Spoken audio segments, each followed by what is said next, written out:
Hello, and welcome to Friday Focus. On a beautiful day here in the UK, I've got my door open, the birds are singing, life is good. And interestingly, life is good is a thought.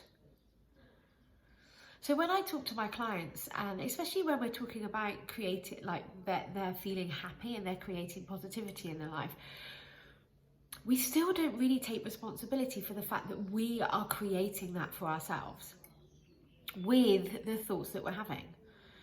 So that thought, life is good, if you're thinking that might feel really true to you. And that's great if you believe that, and that makes you feel good.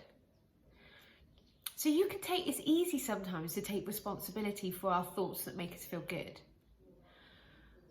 But when we take responsibility also for the thoughts that make us feel bad, then we've got more control over them. Then we're more powerful in our lives. And the thing is with our thoughts is that first of all, we have to become aware of the sentences in our head. And we have to become aware of the difference between a thought and a fact. So the example that I always come back to is the weather. When it's raining, a lot of people have the thought, oh, isn't it miserable today? And they say it as if that is a fact in the world. But that isn't a fact. The fact is it's raining. And we can apply this to when the sun's shining. So we're having amazing weather, in my opinion, here in the UK at the moment. It's sort of around 20 degrees, the sun's shining. And I choose to interpret that as this weather is amazing. When I think that, I feel good. But there are some people that think 20 degrees is too hot. They won't like the sun being out. So how is it possible for the same circumstance to be felt differently by different humans? Because of how we interpret it, because of the thoughts that we have.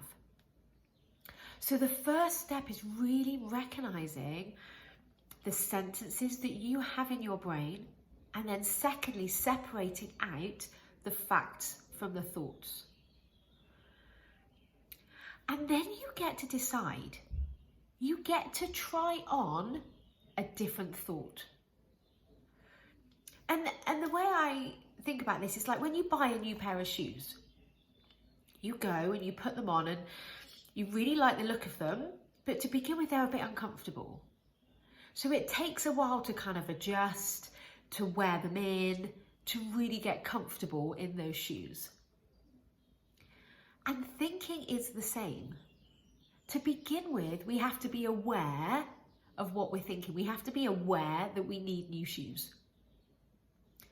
And then we have to very deliberately, very consciously go and look at our options of shoes that are out there. We have to go and look at the options of our thoughts. What else could I think? How else could I see this situation? How else could I interpret it? How might somebody else think about this? So we actually get to go out and explore and shop around for different thoughts. And then we get to try them on. We get to go, okay, there's this thought that I know if I wear it in, it will be really believable. It'll be really comfortable to me and it'll make me feel better. So am I willing to try it? Am I willing to try on this new thought to see if it works? And to begin with, you have the cognitive dissonance where you have one belief and another belief, and you're trying to work together on trying to understand like which one you're trying to go with, and the brain will try and fight against it. But then that's the uncomfortable wearing in, and then that thought will become easy to you and become normal. So I'm going to bring this back to sugar because that's what I do. But you could apply this to your time management. You could apply it to your relationships. You could apply it to how you perceive money. You could apply it to overeating, over drinking, overspending. You could apply this to all the areas of your life, because how you feel about your job or your relationships will be dependent on what you're thinking. So what if you went out shopping for a new thought? So some of the thoughts that I hear so often when it comes to sugar is, oh, I just want it. It'll make me feel better. It's a treat. I deserve a treat. So I'm going to take it's a treat because this is a common one, and I know I grew up hearing that, you know, it's a treat to have chocolate, it's a treat to have ice cream. So when I see a chocolate bar and I think, oh, it's a treat, I mean, for a start, if you're having it multiple times a day, that's not a treat. A treat is something that you do infrequently, not multiple times a day. But actually understanding that it's a treat is a thought. The fact in this situation is there is a chocolate bar. We could take a picture, we could prove that the chocolate bar is in the supermarket or in the cupboard or on the table. So that thought of it's a treat is optional. And actually, when we explore that thought and we go out shopping for some other thoughts, we can start to question, well, is it a treat to put on weight? Like, is it a treat to feel sick? Is it a treat to, feel bloated or have head fog and all the other things that sugar does to our body? Is that really a treat? It's not really. So first of all, understanding that thought is there, and it's that thought that creates the desire for the chocolate. So let's try on a different thought. You could look at a chocolate bar and go, actually, that's not a treat. You could think, that's going to make me feel crap. You could think, I just don't want it. Because there are some people in the world that will see a chocolate bar and don't have desire because they don't want it. They just don't want it. How is that possible if it's the chocolate bar? It's not the chocolate bar. It's not the pint of beer. It's not the glass of Prosecco.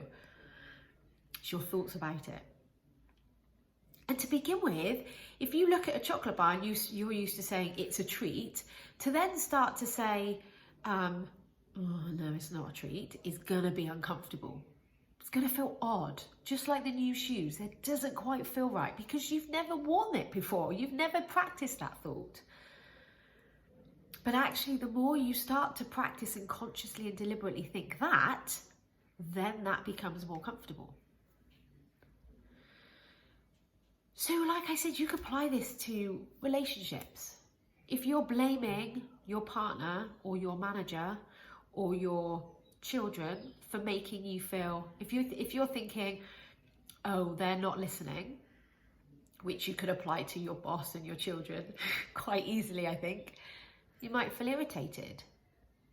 But how else could you look at that situation? What other thoughts could you choose to have? And you could choose to think, they're distracted in their business. You know, if it's a child, of course they're not listening. We're all shocked when children don't listen, but sometimes that's just what children do. So seeing it from their perspective, trying on a different thought, just might make you feel a little bit different. And you can shop around for different opinions, you can shop around for different ways of looking at it, and then try it on. See how it feels. Know that it's going to be a bit uncomfortable, but that actually the more you try it and the more that you wear them in, the comfier they get.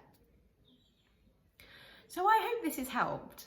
And if you want to explore more about your thoughts and your feelings, then I'd love to invite you to book a consult with me.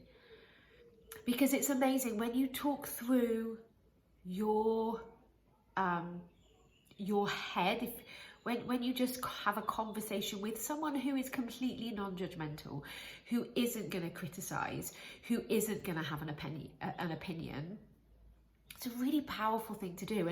And as your coach, I can see really clearly what's going on in your head, and I can show you what's happening. You then get to decide what you're going to do with that. And once you have that awareness, you have so much more power and so much more control over it.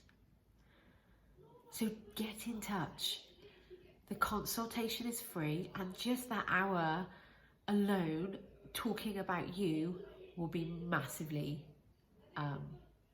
empowering thing to do for yourself. Have an amazing Friday, and I'll speak to you all next week. Bye.